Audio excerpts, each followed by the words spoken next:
Moms with aspiration, moms are inspirations. Moms in circulation, moms at their workstations. Mom, they make a nation. This is a Mom Nation. Hey moms, it's Katie here with our More Than a Mom podcast. Is my lovely co-host Beth Easton on the line? I am. Hello, Katie. Hello, Mom. Hello, how are you today? I'm doing well. Awesome, I heard you just got back from a vacation. Yes, we did. We just got back from the Santa Barbara, California area, and it was a blast. We all came home with sunburns from the beach, and but it was good. It was a great little family vacation. Awesome. Our next podcast is How to Survive a Day at the Beach with 3 Kids. Yeah, it should be. Oh my goodness. Well, that is not the topic of our show today. Beth, why don't you introduce what the topic of our show today is and the mama that has a question. Yes. So we have a response from Mama J. She has a question regarding health and wellness. She says, I would love to learn more about how our diet affects our health. For example, so many of us suffer from migraines, eczema, etc., and I believe our diet is the root cause. I believe that too. I've been in the health and wellness industry for 4 years now, and while I don't have a degree in nutrition, I do have several resources and lots of experience talking and helping people. So I think the most important thing to remember is that everybody's body is different. So what might be causing one person's eczema might not be the same cause for somebody else's eczema. Like you can have the same condition as somebody else, but have the root cause be different. Right, like perhaps it's an allergy that is causing that outbreak or that experience, but what you're allergic to could be different. Is that what you mean? Yeah, that is true. And I've talked to several naturopaths, and I have someone that I know that does hair testing, like she'll test your hair follicles and tell you what food sensitivities you have. And then she can also tell you, like, if you have heavy metals, or if you have parasites, or if you have any number of other things, and then she'll tell you the foods that you should be eating to get rid of those parasites or to help detox your body. And then, of course, which foods to eat to increase the nutrients and vitamins that you're deficient in. So interesting. Definitely, I would love to post her information for those moms that would be interested in that, because it was super helpful for me to do that. And it was like a 90-day program. I got my hair tested. We went over the results, and then I cut some foods out that I was sensitive to, and increased some of the foods that I needed to increase for my nutrients that I was deficient in. And I will tell you that over the course of those 90 days, I had so much more energy. I was a lot less fatigued, and these were things that I was dealing with personally. So, you might be dealing with something different, and that's okay. It really does come down to what vitamins and minerals is your body missing. Right. So this sounds a little bit deep. So if somebody were to want to get started, and I love all of this information, I want to get back to this. But if somebody were to want to get started traveling this road, obviously avoiding, crap like McDonald's and, stuff like that we know by this day and age that should be avoided. Sugars, cakes and cookies that are not made with natural ingredients, things like that. Obviously, avoiding that. But it sounds like what you're talking about is actually finding out what your specific needs are that could be nutrition deficiencies or could be allergies, or it's kind of hard if you have both of those things happening to know what causes what. So I think that's the first step, because you can rule out that being the problem. You might not actually have an allergy, but you won't know unless you rule that option out. And it could be something different. It could be one thing that I've dealt with a lot is heavy metal toxicity. I've come across so many people who have actually been allergic or sensitive to nettles. There's one lady I know who was copper toxic, meaning that her body rejected anything that had copper in it or that was cooked on copper pots and pans or that had copper as an ingredient in it. So like skincare products and makeup products. I had to cut out aluminum because it was causing me to be severely depressed. And so it's important to look at not just the foods, but also what you're cooking and the other things that you're putting in and on your body too. That's a great point. And cleaning products. Probably, a couple of years before my son was born, I did away with harsh chemical cleaning products, and I bought this whole natural line, and it works very well, and we love it. And, of course, that's what I used while I was pregnant. And I can barely walk down that cleaning aisle at the grocery store when, I go to the grocery store, but my son just, literally has nearly a physical reaction. He just is very sensitive to it. And so I thought that was really interesting. It's like, wow, well, he's never been, exposed to that kind of thing. I imagine you develop some sort of a tolerance, but still that's toxic to your body. Especially, it's hot here in Phoenix where we are, and so nobody's windows are open. But if you're spraying your Clorox all day long, that is something that could cause, this mom had mentioned headaches and things like that. That's something to look at too. Absolutely. It is definitely something that requires a holistic approach. If you're suffering from illnesses and diseases, the first thing to do is your diet. According to the Physicians Committee for Responsible Medicine, about 2/3 of all health problems in the United States are diet related. And so for those of you that want to look up more information on that, that's the Physicians Committee for Responsible Medicine or the Cancer Project, and I think it's pcrn.org, or if you Google one of those two things, it'll be that first page that pops up. They're a really great resource for how to treat your body well through your diet and what foods to eat and how to prepare them. And they've got recipes, they have cooking classes all over the United States.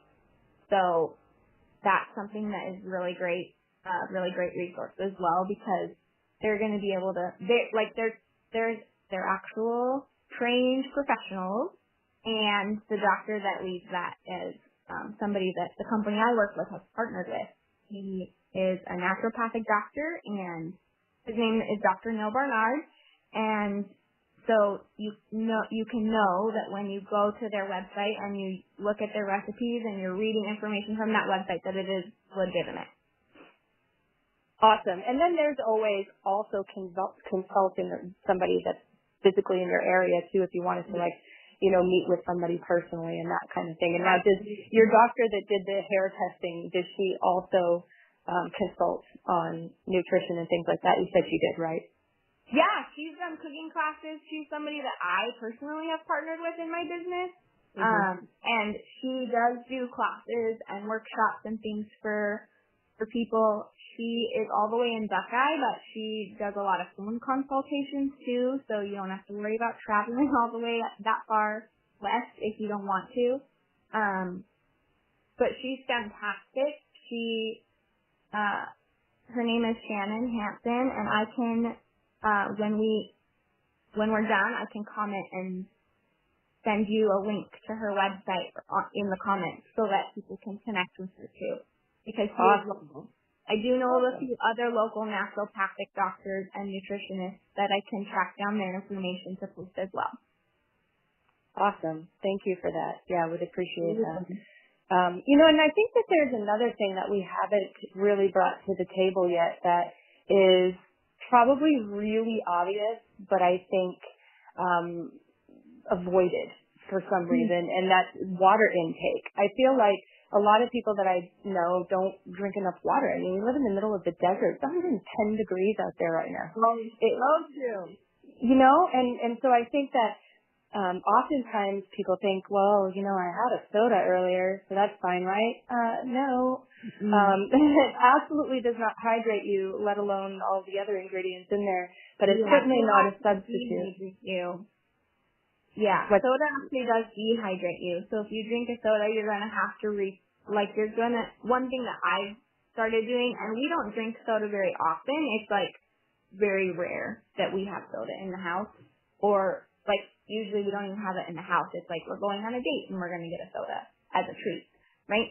So what I've started doing for me personally is that when I drink soda, I drink that equivalent in water and I double it. So I drink 2 times the amount of water for one soda to rehydrate and then continue to hydrate.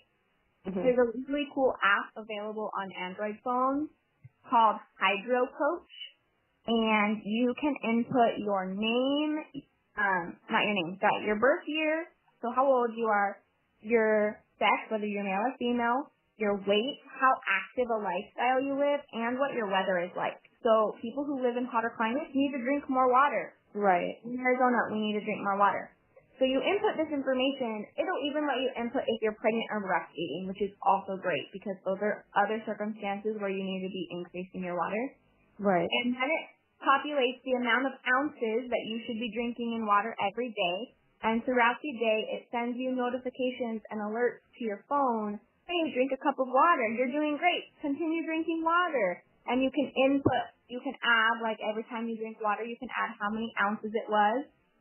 I think you can even make a note of if it was tea or milk or something other than water. And you can keep track of it, like it's like a drinking log. And that's awesome. And it's super cool because it reminds you. I know that my biggest hurdle with drinking water is just that I forget. I get busy. I'm a mom and running in a billion different places all at the same time. And I need that reminder to like sit down, take a drink of water. So that's a really great resource. I highly recommend that app. That is a great resource. Thank you for saying that. I didn't know that existed. That is awesome. And again, something important that I think is avoided, maybe not consciously. You just, like you said, get busy. You're a mom. You're doing whatever, and that just kind of by the time the end of the day rolls around, you're like, dang, I only have 8 ounces or 16 ounces. Yeah. The last kind of thought that I have, and this sort of dials back to the visit you had with the doctor, the nutrition thing, all that. Is a smart lady once told me, it might have been that there just isn't enough nutrients in your food, really, in the food that we have now. Obviously, that's why we don't want to cook it out when we cook, but supplements and minerals and things like that, adding that to your daily routine, I think is an important thing too, just because it's really tough to get everything that your body needs out of today's food supply. Would you agree with that? Yeah, I have a couple of thoughts there. So, I'm not opposed to supplements if they are whole foods, natural supplements. Right, you have to be really careful about anything that you would find at a grocery store. Because your traditional vitamins that you get at the grocery store are synthetic. They're man-made in a factory, and they're not soluble in our bodies. My family has a genetic mutation that some folic acid, which is the synthetic version of folate, which is super necessary for brain development and all sorts of things, is actually toxic to us and blocks our bodies from getting other natural vitamins and minerals from our foods and those natural supplements. So we have to cut that out of our body. Not everyone has that genetic mutation. Again, it's why everybody's different. Right. But if you are shopping for a supplement, I highly recommend really researching how is it made, what is it made from, and how is my body going to absorb and utilize the supplement. So that's my first thought. My second thought is that if you can grow a garden or if you can shop organic, do it. I know it's not an option for everybody, but when possible, do it because those fruits and vegetables are going to be more nutrient dense, which means your body can get the vitamins and minerals that it needs more easily. The third thing that I have about that is kind of something near and dear to my heart because it's what I do for a living, and that is making sure that you're cooking your foods properly. And if you don't know what that means, you need to learn. And if you think you know what that means, you should probably still learn because I thought that I knew and I had no idea. So cooking your food in a way that is keeping the nutrients in your food instead of killing them out or changing the molecular composition of your food is so important. Oh, stop right there. Tell me about the microwave. Oh, geez. So microwaves are super fun. And I had an opportunity to cook for a naturopathic doctor while I was in California, and they don't use a microwave.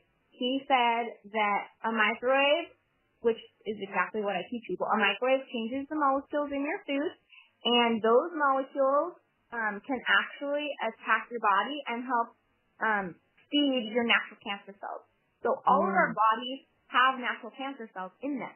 From birth. It's a fact. But it's a matter of which ones we feed. He said that microwaving your food is going to change those molecules into a form that will feed cancer. It's called free radicals. So free radicals, not so great. Microwave is the number one cause for those that is hidden. Like most people don't realize that's what a microwave does. But you can get free radicals from other things too. That's just a really big one, I think, in today's day and age that we don't think about.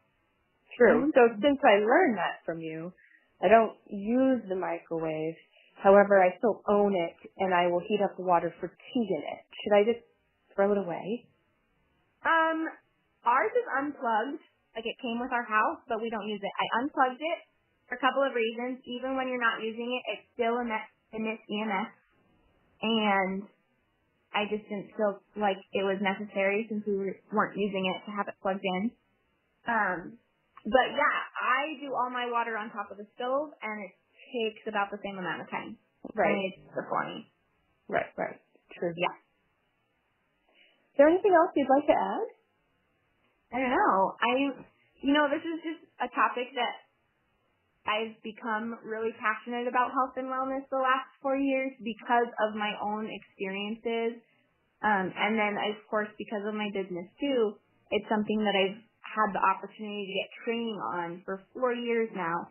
And I just think that it is so key for everyone to get as much knowledge as they possibly can and to be open-minded, because what you think you know about health and wellness from a traditional doctor is not the end-all, be-all to health and wellness. It is only a tiny slice of the pie. That makes sense. And now you have some resources on your website or your Facebook page or something like that. You have recipes, things like that. Is that something that some of our audience can tap into if they'd like? Yeah, they can absolutely visit my Facebook page. I try to post recipes every once in a while. I also post articles about specific health issues. I was scrolling through and I posted a few months ago about diabetes and how your diet can play into that. And I try to make sure that what I'm posting is coming from reputable sources. And if the website itself isn't reputable, I make sure that the information it's sharing can be found in reputable places.